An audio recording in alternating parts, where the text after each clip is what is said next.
Anda baru saja meminum kopi, tetapi mata Anda langsung terpejam. Kejadian membingungkan ini bukan tanda tubuh Anda kelelahan kronis, melainkan bukti adanya perang kimia rahasia yang sedang berkecamuk di dalam sel otak Anda. Bagi sebagian besar populasi bumi, secangkir espresso adalah bahan bakar instan yang memicu adrenalin. Namun, bagi 30% manusia lainnya, cairan hitam ini adalah obat tidur paling efektif yang pernah diciptakan alam. Fenomena paradoks ini memaksa kita melihat jauh ke dalam sistem saraf, menembus rantai DNA, hingga ke tingkat molekuler yang paling intim.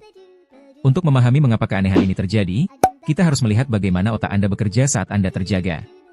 Sejak detik pertama Anda membuka mata di pagi hari, sebuah jam pasir biologis mulai meneteskan cairan kimia bernama adenosin. Setiap kali sel otak Anda bekerja, mereka membakar energi dalam bentuk adenosin trifosfat atau ATP. Sisa pembakaran inilah yang menjadi adenosin.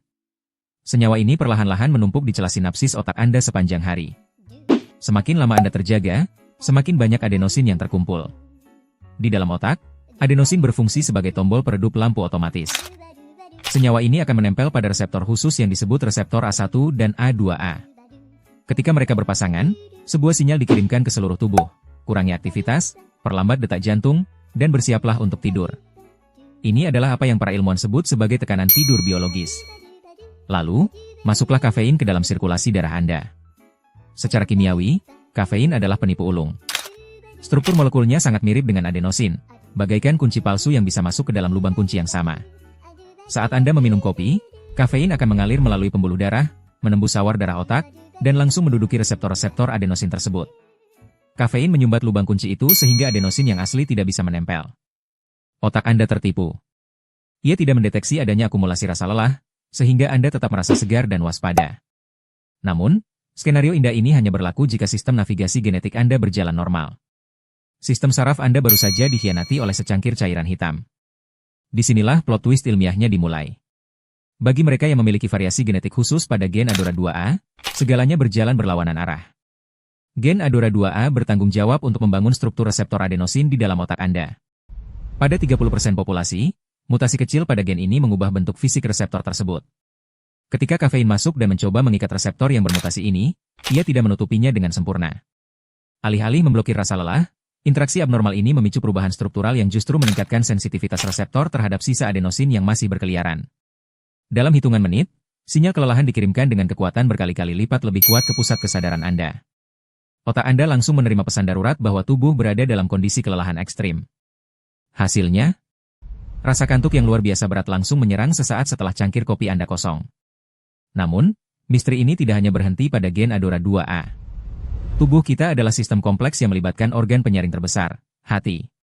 Di dalam hati Anda, terdapat enzim bernama sitokrom P451A2, atau yang lebih dikenal dengan kode gen CYP1A2. Enzim inilah yang bertugas memecah dan membersihkan kafein dari aliran darah Anda. Manusia terbagi menjadi dua kelompok dalam hal ini, pemecah lambat dan pemecah sangat cepat. Jika Anda adalah seorang pemecah kafein ultra cepat, hati Anda akan menghancurkan kafein dalam hitungan menit sebelum sempat memberikan efek stimulasi pada otak. Ketika kafein hilang begitu cepat, tubuh Anda mengalami penurunan tekanan darah secara mendadak akibat efek pelebaran pembuluh darah yang ditinggalkan oleh kafein yang baru saja hancur. Penurunan tekanan darah yang drastis ini mengurangi suplai oksigen ke otak untuk sementara waktu, memicu menguap berulang kali dan rasa lemas yang mendalam. Faktor lain yang sering diabaikan adalah masalah hidrasi dan dinamika cairan tubuh. Kafein adalah zat diuretik alami, yang berarti ia merangsang ginjal untuk membuang lebih banyak air dari tubuh Anda melalui urin. Ketika Anda meminum kopi dalam keadaan tubuh yang sudah setengah dehidrasi, kafein akan mempercepat proses hilangnya cairan tubuh. Dehidrasi instan ini menyebabkan darah Anda mengental. Ketika darah mengental, jantung harus bekerja ekstra keras untuk memompanya, dan aliran darah pembawa oksigen ke seluruh organ vital, termasuk otak, menjadi sangat lambat. Otak yang kekurangan oksigen akan langsung mengaktifkan mode hemat energi, memaksa Anda untuk segera mencari tempat tidur. Ada pula aspek neurodiversitas yang sangat menarik terkait neurotransmitter dopamine. Bagi individu dengan ADHD atau Attention Deficit Hyperactivity Disorder, kopi seringkali bertindak sebagai obat penenang. Otak penderita ADHD secara konstan kekurangan dopamin, zat kimia yang mengatur fokus, motivasi, dan ketenangan pikiran. Kekurangan dopamin ini membuat otak mereka terus-menerus mencari stimulasi, menghasilkan perilaku hiperaktif atau pikiran yang melompat-lompat tak tentu arah. Ketika kafein masuk ke dalam tubuh mereka, kafein memicu pelepasan dopamin dalam jumlah sedang. Alih-alih membuat mereka gemetar atau cemas, tambahan dopamin ini justru mengisi kekosongan yang selama ini mereka cari. Otak mereka tiba-tiba menjadi tenang, teratur, dan rileks untuk pertama kalinya. Dan dalam kondisi pikiran yang sangat tenang itulah, tubuh mereka akhirnya bisa merasakan sinyal lelah yang sesungguhnya, memicu rasa kantuk yang damai. Jangan lupakan juga apa yang kita campurkan ke dalam cangkir kita. Kopi modern saat ini seringkali lebih mirip hidangan penutup daripada minuman penambah energi. Sirup karamel, susu, krim, dan gula tambahan yang melimpah memicu lonjakan glukosa darah yang sangat tinggi dalam waktu singkat. Sebagai respons, pankreas Anda akan melepaskan tsunami insulin untuk menurunkan kadar gula tersebut. Proses pembersihan gula yang terlalu cepat ini mengakibatkan fenomena yang disebut sugar crash. Ketika kadar gula darah Anda jatuh bebas di bawah batas normal, seluruh energi Anda seolah-olah tersedot habis, menyisakan tubuh yang lemas dan kepala yang terasa berat.